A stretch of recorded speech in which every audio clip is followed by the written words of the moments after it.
சிம்மராசி நேயர்களே, மக நட்சத்திரத்துல 4 பாதங்கள், பூர நட்சத்திரத்துல 4 பாதங்களும், உத்திர நட்சத்திரத்துல முதல் பாதத்தை கொண்ட உங்களுக்கு எண்ணற்ற காரியங்களே மனசுல போட்டுண்டு இதை பண்ணலாமே, இதை பண்ணினா ஏன் எனக்கு மட்டும் இந்த மாதிரி தடங்கள் வருது, சரி இது பண்ணலாமா வேண்டாமா, குழந்தைகள்லாம் பெத்தவாட்டிலேருந்து காசு வாங்கலாமா வேண்டாமா, வீட்டில இருந்து நம்ம ஏதாவது காசை செலவு பண்ணிட்டோம் தப்பா நினைப்பாளா, இந்த மாதிரி மனசுல பொருளாதாரத்தை பற்றியும் தொழிலை பற்றியும் நிறைய சிந்தனைகள் இருந்துட்டே இருக்கும். நமக்கு நல்ல மதிப்பு இருந்துட்டு இருக்கு வேலை இருக்கிற வரைக்கும், இப்ப என்னை யாருமே மதிக்கிறது இல்லையேங்கிற ஒரு சிந்தனைகளும் கூடி வரதாக இருந்துட்டு இருக்கும். சில நேரங்கள்ல உடல் உபாதைகள் அப்படிங்கிறது இருந்துட்டு இருக்கும். திருமணம் சம்பந்தமாக குழந்தைகளுக்கு பண்ணணுமேனு பெற்றோருக்கு கவலை, திருமணம் ஆகணுமே அப்படின்னு சொல்லிட்டு குழந்தைகளுக்கு கவலையா இருக்கக்குண்டான தன்மைகளும் ஏற்படுத்தி கொடுக்கும்.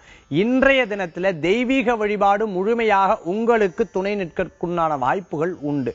புதிய தொழில் ஆரம்பிக்கிறவங்களுக்கு சில நேரங்களில் சில பிரயாணங்கள் மேற்கொள்ளக்கூடிய வாய்ப்புகளும், நிறைய விஷயத்தை தெரிஞ்சு கொள்ளணுங்கிற எண்ணங்களும் தோன்றும். இந்த தினத்துல மேல் படிப்பு படிக்கணும்னு நினைக்கிறவங்களுக்கு நல்ல காரியங்கள் கூடி வரக்குண்டானதாக அமைத்து கொடுக்கும்னு சொல்லலாம். கடன் எதிர்பார்க்கிறவங்களுக்கு கடன் கிடைக்கிறதும், கடன் அடைக்கணும்னு நினைக்கிறவங்களுக்கு பிறருடைய உதவியுடன் அதை அடைக்கக்குண்டான வாய்ப்புகளை கூடி வரும்னு சொல்லலாம். என்னால எதுவுமே செய்ய முடியல, எனக்கு உடல் ஒத்துழைக்கலன்னு நினைக்கிறவங்களுக்கு கூட இருக்கக்கூடிய நண்பர்கள் அல்லது சொந்தம் அல்லது யாராவது மூலமாக அந்த காரியத்தை சாதிக்கக்கூடியதாக அமைத்து கொடுக்கும். பெண்களுக்கு முன்னேற்றம் காணக்கூடிய நாளாக இன்றைய நட்சத்திரம் உங்களுக்கு உண்டு.